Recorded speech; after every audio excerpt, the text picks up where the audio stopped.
Ito po makikita niyo po yung pinaka-summit ng Mount Halcon. Ayan po. Ayan. Yung tinatakpan ng mga ulap na yan. Yan po ang pinakatuktok niya.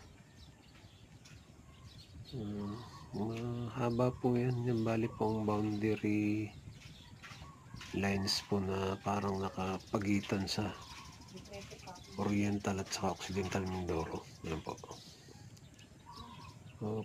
From here po sa amin po dito sa Victoria, sa Oriental po ako. Yan po, mula dito malayo pa po yan, mga nasa 30 siguro to 40 kilometers. Haba po siguro. Mas malayo pa. Ano po. Inaakyat po yan ng madalas ng mga mountaineer galing Maynila, yung taga ibang probinsya. Inaakyat po nila yan.